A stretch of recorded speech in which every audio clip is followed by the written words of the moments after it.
Point of View Audio presents Part 3 of The Way It Has to Be, a novella written by Michael E. Hammond.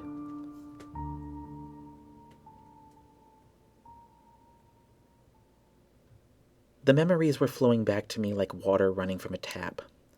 I let go of the wire fence as I gazed out across the open field toward the line of trees in the distance, when I heard a voice calling to me. "What you doing, young man?" A woman's voice called out. It was raspy and gravelly with age. I turned to look and saw a short figure, bundled up in a large coat and hat, trudging across the field. "Just thinking," I said. "Forgive me for interrupting your thoughts," she said, a hint of a southern accent trailing in her voice. She was wearing a gray hat and large round sunglasses that hid her eyes. Her mouth flapped from a lack of teeth or dentures, and they moved in a way that looked like she was constantly chewing on something. "It would appear that we're now neighbors. Just wanted to come out here and say hello." I immediately realized that she was Mrs. Madison, an old widow lady and neighbor of the Everetts for as far back as I could remember. I'd never actually seen her before, but she was preceded by her reputation as kind and generally neighborly.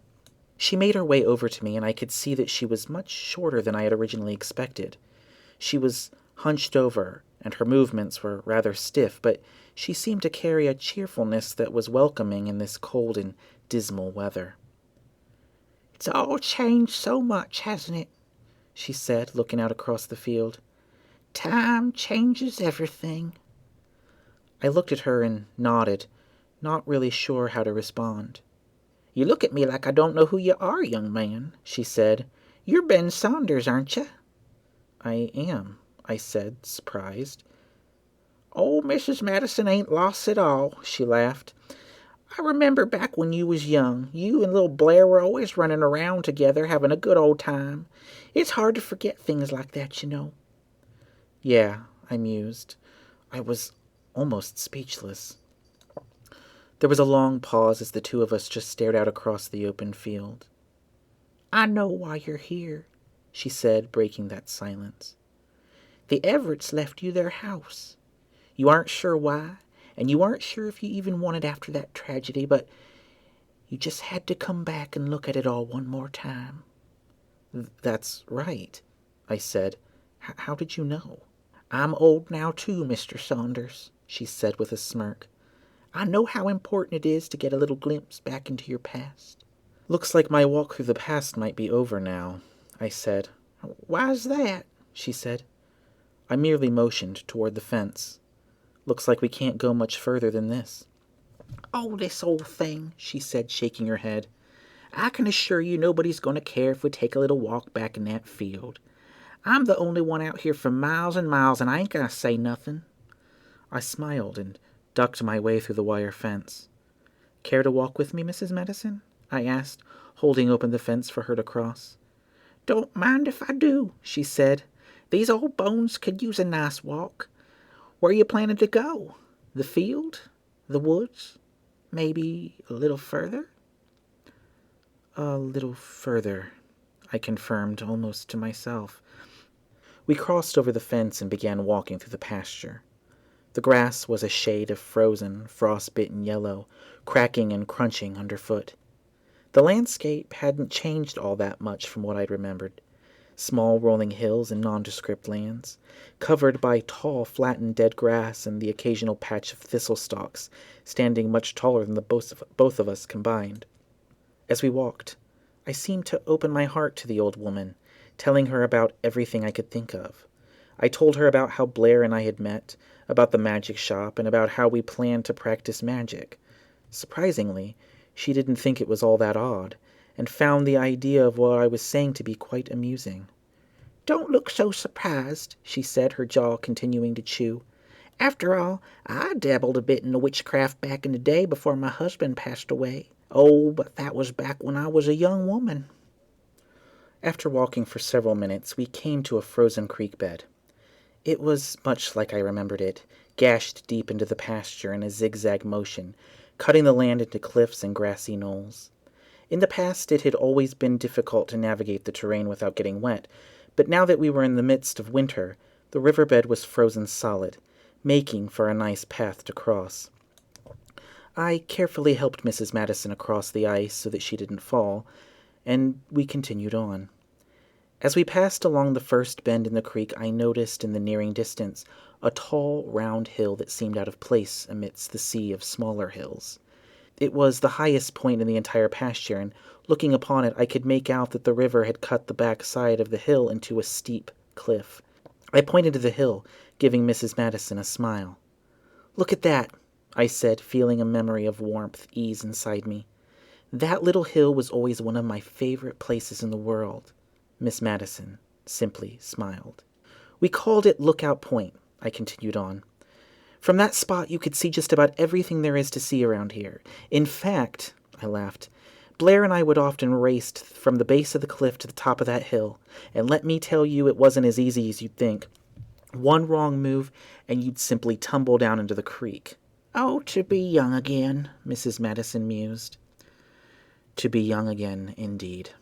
It wasn't long after we'd made our first trip to Miss Wayworth's shop that Blair and I had started coming to Lookout Point for an extra bit of privacy. We'd come to that grassy hill just to mess around and do whatever. From the top of the hill, the Everett house, being nearly half a mile away, was nothing more than a tiny blocked shape in the distance. No matter what way you looked, there was no sign of society, save but the Madison house just down the road. On that particular day, we had raced to the top of the hill, and Blair had won. Laughing and trying hard to catch his breath, he pulled out 5 candles from his pocket and gave me a look that said that he had a plan. He arranged them in a large circle at the top of the hill, lighting each one as he put it in its place. In that circle at the top of the hill we laid, side by side in the soft grass, looking up at the deep blue sky. I remember the clouds were white and fluffy, shining with infinite hues of bright, brilliant white, resembling vast mountains of soft cotton. That day was the day that we dipped our foot into the world of magic for the first time. By putting our minds together, somehow we had managed to shape the clouds themselves. We'd focus on one cloud at a time. By channeling the power of our minds and the earth, we would will the clouds to change. With a lazy slowness, each cloud would drift with vaporous intent, stretching and bending to our will, taking on the shapes of whatever it was that we desired. One we made into a bird, another a rabbit, even a great 3-headed dragon.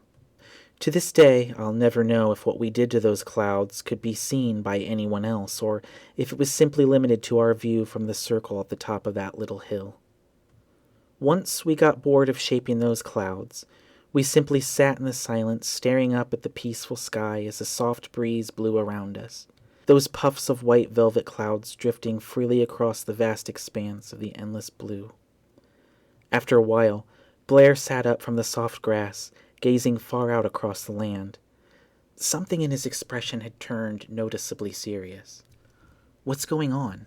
I asked, propping myself up on one elbow. There was a long pause as he just gazed out into the distance, the wind tossing his dark hair in nearly every direction. "I don't know what I would do without you," he said at last. "Oh, what are you talking about?" I asked. "I don't know," he said, hugging his knees close to his chest. "I can't really explain it. Since I met you, everything's different. And just now, doing this magic with you..." He trailed off. "What?" I pried, tugging on the back of his shirt.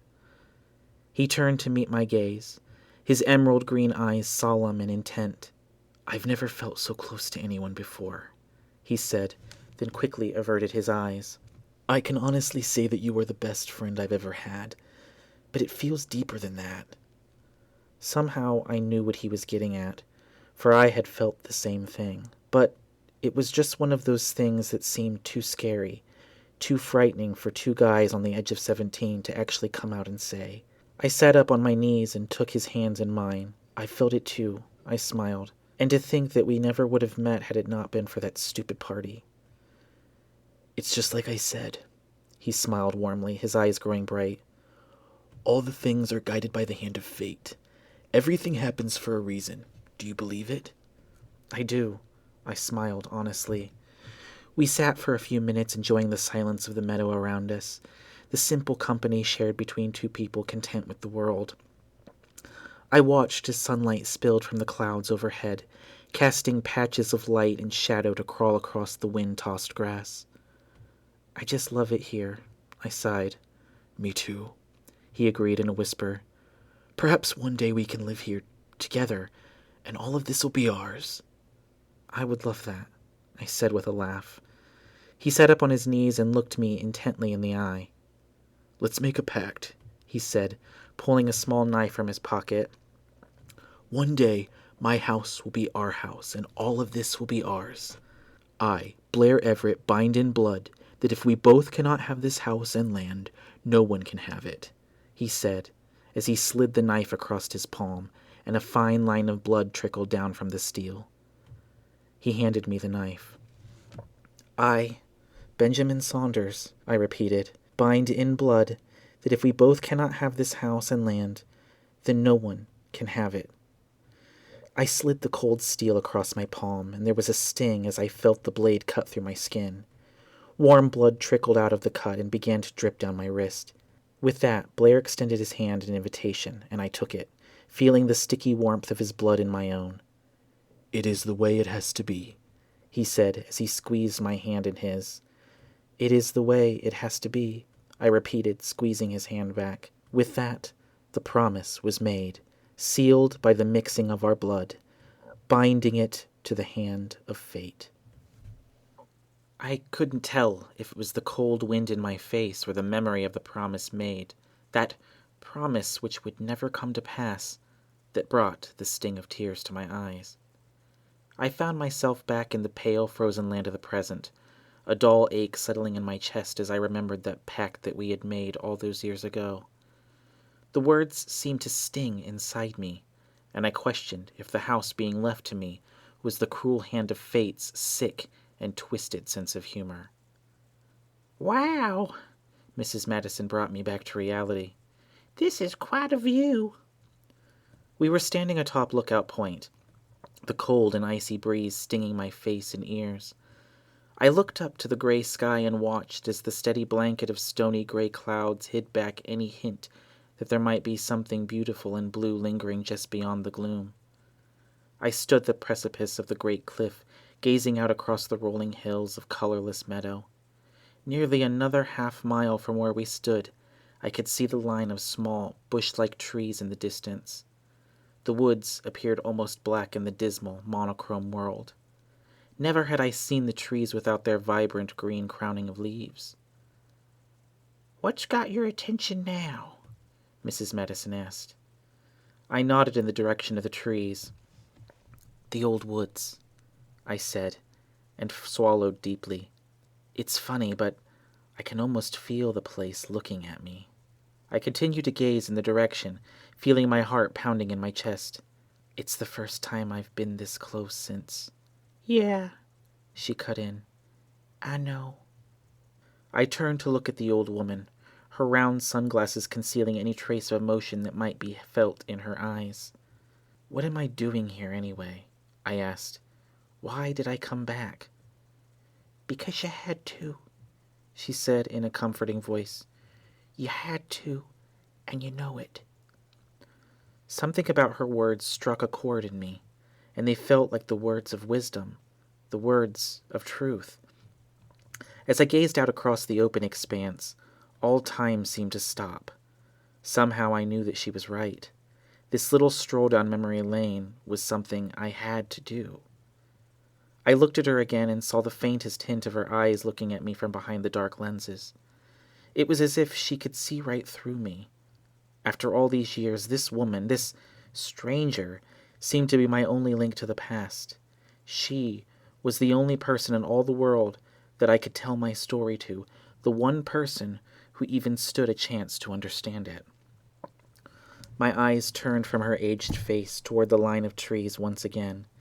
My gaze was fixed upon the woods, searching, prying, gazing around each and every shadow of a tree that my mind sought out that place, the place that haunted my dreams, that haunted my mind, that place that had forever changed me. So, Mrs. Madison's voice startled me from my thoughts. Are we just going to stand here looking, or are we going to move on? I turned to look at her again, her jaws chewing and flapping like they always did. I'm guessing by the way you look at them woods, your story's about to get more interesting? You could say that, I confirmed. At that, the wind shifted and seemed to press against my back, pushing me forward toward the forest looming on the not nearly distant enough horizon. We cautiously made our way down the slope of the hill, and, to my faint surprise, Mrs. Madison seemed to have very little trouble walking such a great distance. As I watched, I noted that she had nearly as much energy as myself, albeit she was slower and stiffer in her motions, but she kept up surprisingly well. We continued northward from Lookout Point, toward the line of trees ahead of us. We moved with a light but steady pace. Mrs. Madison was telling me stories about her husband, about this and that, about how they used to take walks together. That's all I can really tell you because, to be honest, I wasn't really listening. Now and again I would smile and nod and hum in agreement, but my attention was elsewhere. Blair and I continued to delve into our practice of magic, dipping our toes into this and that. Over the course of the next month, we would shape the clouds. We would call the wind. We would even try to use water divination, but with little luck of success. Though it was not long after we discovered the chapter on fire magics that we really found our niche. We had no way of knowing then that a night that started out with simple candle tricks would soon escalate into something that neither of us would ever forget. It was nearing the middle of May, and Blair's parents were out of town for the weekend. As per usual, on such occasions, I would stay at his place, and we would practice our craft openly without having to venture out into the meadow for sanctuary. As I remember it, we were watching the Shadow Coven's curse again. This time we had pointed out all the plot holes we failed to see the first time around, and poked fun at the writer's clear lack of understanding on how magic and witchcraft in general actually worked. Before the movie was even over, Blair had pulled out a witch's Bible, one of the books that we bought at the magic shop. He thumbed through the pages, skimming over the book as we half-watched the third act of the film. He ended up stopping at a particular section, and I could see from the look in his eye that, whatever it was, had caught his attention. "I can tell by that look that you've found something you want to try," I said, switching off the television. "You know me so well." He smiled, not even looking up from the book. "Fire magic." "That doesn't sound potentially destructive," I joked. "Adding an element of fire is a sure way to boost the power of any spell," he read aloud. "The element of fire is a powerful one. It is fast-paced, it brings light to the darkness, it adds warmth to the cold, and can purify. It can cleanse, and, most of all, it can destroy." I cocked a brow at that. "Don't worry," he assured me. "We aren't going to try anything destructive tonight." He turned out the living room lights and motioned for me to sit on the floor. I moved from the couch to where he had already lit one of his mom's plain white candles. We sat, Indian style, face to face, the candle on the floor between us. "Concentrate on the flame, Benjamin," he said to me. "If you concentrate and channel your power, you can control it." I did as he said. I looked into the glowing flame, beautiful and mesmerizing, and let my mind fall away. Much like we had done with the clouds overhead, I simply thought, and the flame danced slightly as if caught by a faint and sudden breeze. I willed the flame, and it grew brighter. Then I willed the flame to die out, and it did just that. "Amazing," he said, as the room grew dark around us. "It seems you have a skill with the flame." There was a pause as if he were debating something. "Now that it's out," he said at last, "I want to try something else." "I don't think lighting it with our minds is something we're going to have much luck with," I said. No, he said, handing me a book of matches in the dark. "It's something else." I took the matches from him, wondering just what it was that he had in mind. "Through the power of the flame we shall bind ourselves as a coven of two," he said. "It is a spell of enlightenment and clarity that was in that book that the lady from the magic shop was so determined we get." "What do we need to do?" I asked. He explained the spell to me in detail, and I must admit it sounded pretty easy. Once confident with the instructions, we let the spell play out before us. We each lit a match at the same time. I passed mine to Blair, and he passed his match to me. For only a matter of seconds we watched the flames as they began to consume the wood of the match. With the faintest scent of smoke, we each used our burning match to light the candle between us. Fire, fire, power of thee, we chanted in unison. Grant the power of fire to me. Show us the light, protect us from night, give us enlightenment so that we might see. Starting with his left hand, Blair let his fingers pass through the flame of the candle before moving on to the fingers of his right hand. I followed suit, only vaguely surprised when the flames didn't burn. They felt only mildly warm on my fingertips. We then joined hands, completing our circle. Anointed by the flame, our powers see through, we chanted together. And so we are bound as a coven of two. I don't know what I expected to happen. Maybe I expected nothing at all, as it was little more than a ceremonial spell meant to solidify our bond. And for a moment, nothing did happen.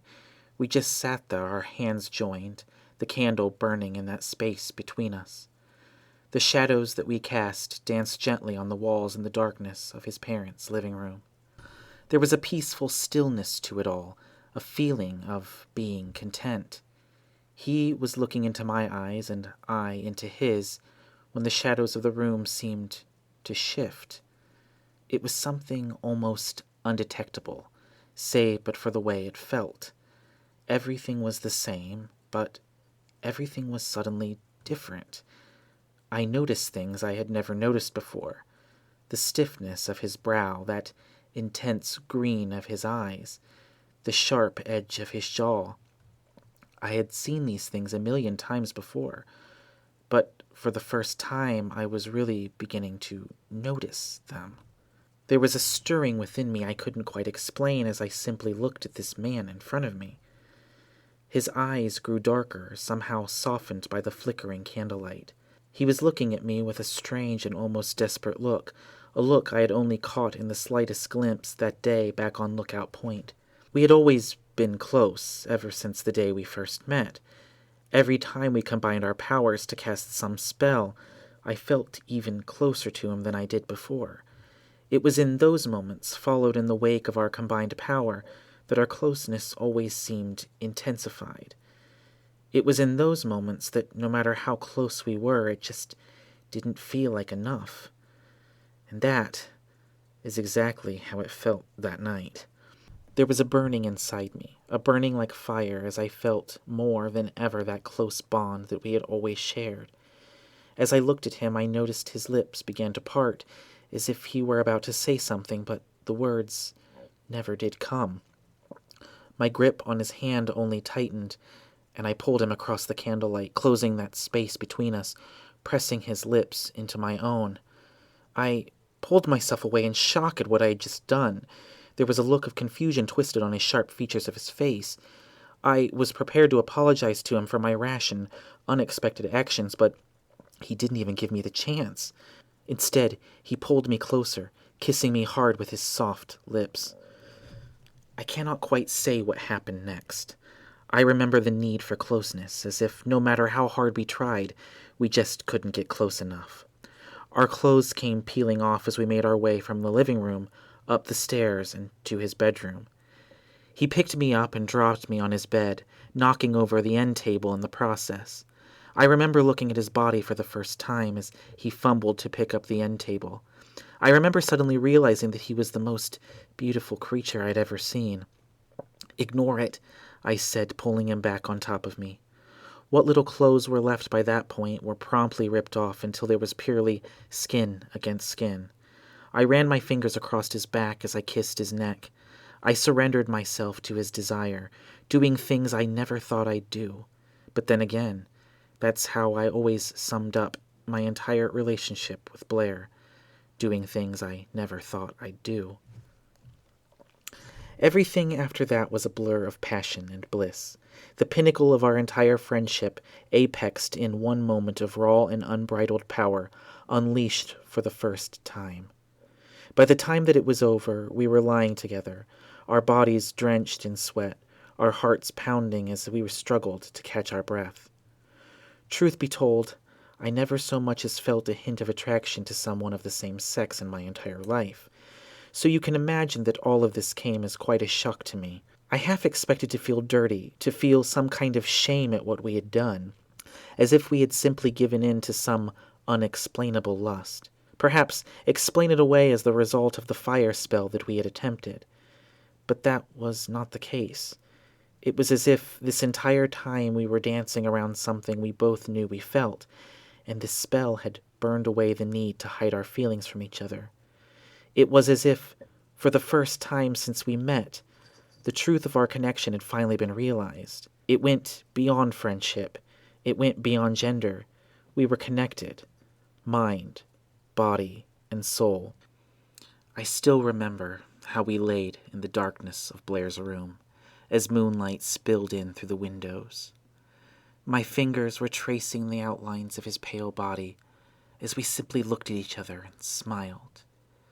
His careless hair was a mess, threatening to cover his left eye. And what I wouldn't give now to see that sight just one last time. This has been part 3 of the audio recording of The Way It Has to Be. If you have enjoyed what you've heard so far, please consider liking, subscribing, and even commenting, as the story will soon continue in part 4.